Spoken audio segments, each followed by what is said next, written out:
Okay, just want to say hi to everybody. We're going to try to do this in two small segments. So even though this is Imperialism Notes Part 2, this is the first part of Part 2. So I apologize that it's kind of a mess, but we're trying to get it done. So we were talking about the Boer Wars, and the Boer Wars are going to be between Great Britain and the Dutch. Now, they are Dutch people who have been living in South Africa. They are settled there back in the 1680s, and they are farmers. Now, as you look at this map, you can see that the British are trying to colonize the area, but the Boers have already been there, and they want to remain very self-sufficient, which means they want to be able to function on their own. They don't want any interference with the British at all.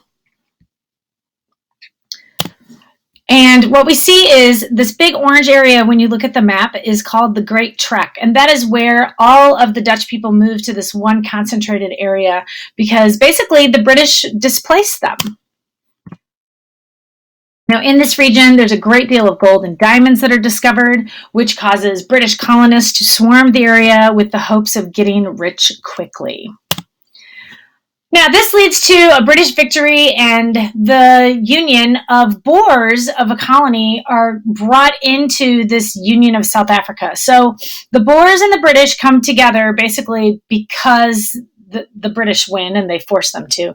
And that's where we get the country of South Africa. Now, this might look like the Panama Canal, but actually this is the Suez Canal, and this is where we see Great Britain very involved once again in the Middle East. Now, the Suez Canal, as you look at this map, is this little waterway that is built between the Mediterranean Sea and the Red Sea. So right here is what we call the Suez Canal in this little region here. It is going to be constructed in 1860. It was kind of considered like a miracle at the time that they did it. And the reason they did it was to connect the Mediterranean Sea to the Red Sea. But really, it's all about reducing travel time. So London wanted to be able to get to India more quickly by building this canal, which cost, millions and millions of dollars. They shaved about 5,000 miles off travel time. So as you can see, that's a considerably less amount than going all the way through the southern tip of South Africa. Now, the British are going to occupy Egypt from 1882 until 1956, way after World War II. And they do this with the idea that they are protecting their interest in the Suez Canal. They just don't think that the Egyptians can control it. And of course, they don't want the Egyptians to control it because then they could make stipulations. Now, the Middle East has been a mess for a long time, and a lot of kids always ask, why is it so difficult? Well, a lot of that has to do with, ancient history, as we've talked about, but also has to do with the British Empire before World War I. So as you look at this, you can see the Ottoman Empire, you can see the Persian Empire, but what you maybe are wondering is where is Jordan, where's Syria, where's Beirut? These countries never existed until after World War II. After World War I. So the British expansion really scared Persia, which is the largest Middle Eastern country, which is modern-day Iran today. So Persia, in order to not be dominated, gave up their influence in Afghanistan, the country right to their east, and they wanted to sell oil to the British in order to prevent the British from ruling them. Now, this is pretty smart to do. Afghan is going to remain independent. However, they are going to successfully push the British out. They're going to successfully push the Russians out by trapping their armies in the high mountains.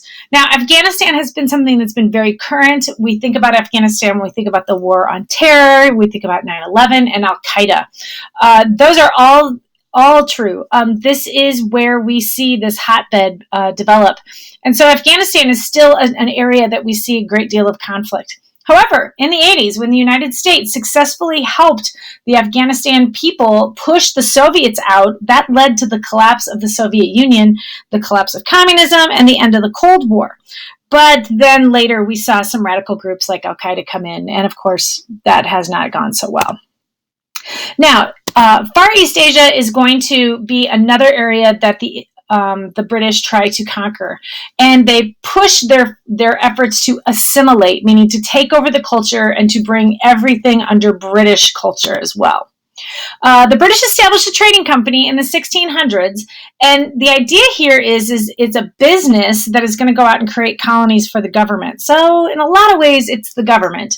But what they really want is to control the trade of tea, wildly popular drink at the time. So this company was called the British East India Company, and that's their logo. Now, the British East India Company is going to take control of most of India in the 1700s, but they do so with very little interference from the British government. So this is kind of crazy to think about a company moving in and taking over a country. This would be like if Apple took over, Peru. It'd be crazy to think that a company could have that ability and that they would be allowed to do so. So the British are going to have to fight this conflict with what is called the Sepoy Mutiny. So when the East India Company establishes itself in India, they hire Indians to serve as soldiers to protect the company's interest.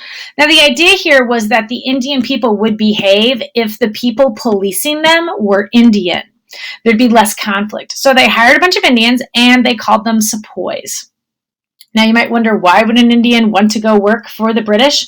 Well, because it was a job that got training, that you got housing, you got clothing, and you got to use a gun. So you kind of got a little cachet in the community because you were seen as powerful. Now, over time, the Indians grew pretty resentful of being treated as second-class citizens, as well as the company's policy of pushing Christianity. If you can't see that there at the very bottom of the screen, I knew that was going to happen. Christianity is that blank. Now, the reason why they don't like Christianity is because the majority of the people that are living in India are either Hindu or Muslim. And this is kind of a growing division between these two groups. Now, as you look at this painting on the screen, you will see it appears that we have the same people in the same kind of uniforms fighting one another. But really, one side are the Indians dressed as the Sepoy police, and the other side is, of course, the British East India Company. So in 1857, the Sepoys are going to rebel because of a new form of ammunition that is offered to them. Now, what the problem is that this ammunition, which helps load rifles, you have to go through a process of biting the cartridge off. So the cartridge for the gunpowder is like a little tiny sack almost, and the guys would put it in their mouth and they would tear the top of it, and then they would pour the powder down their gun and put their bullet in, and then they'd be able to shoot the gun. Well, rumor has it that these cartridges are covered with beef and pork fat or grease, which is incredibly offensive to the Hindus and the Muslims because, of course, Hindus don't touch cows. Those are sacred. And the Muslims don't touch pork. So they're pretty fired up about this. And so the rebelling Sepoys are going to be jailed. But then when the other Sepoys hear about it, they're going to have rebellions throughout all of India. Now, this video I'm going to embed within the actual slideshow. So when you exit out of this and you go back to our Google Classroom, that video will be there to see. It's a great one. It's from the Indian perspective. The British government is going to be forced to come in and intervene. They welcome this. This is a chance for them to establish themselves. They're going to send troops in order to maintain order. Now, the Indian population is eventually going to split between the Muslims and the Hindus, and they really turn against each other. They begin fighting one another. They both want to have control of the new India, and they both want to get rid of the British in different ways. With the help of the local Sikh population, which is a smaller, newer religion, the British are able to end the revolt. And so the Sikhs were very peaceful and were very helpful in bringing about that time period. Now, the British Crown or government is directly going to rule India. No longer is it the East India Company. It is now the British Crown that is doing this. And this time of the British being in charge is called the British Raj. So the area that is under British control is going to last from 1858 until 1947. So the British hold on for quite a while, after World War II even. India is going to be the wealthiest colony that all of Great Britain is going to control. and it is going to be called the brightest jewel in the crown. So it's their favorite. Now, this is because it's a way for them to get really rich. There's lots of natural teas and spices and raw materials.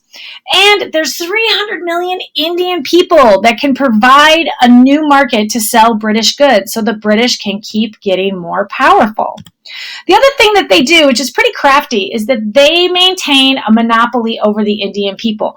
Indian people can only buy and sell British goods. They can't buy or sell goods from anybody else. So if they need something, they have to buy it from the British.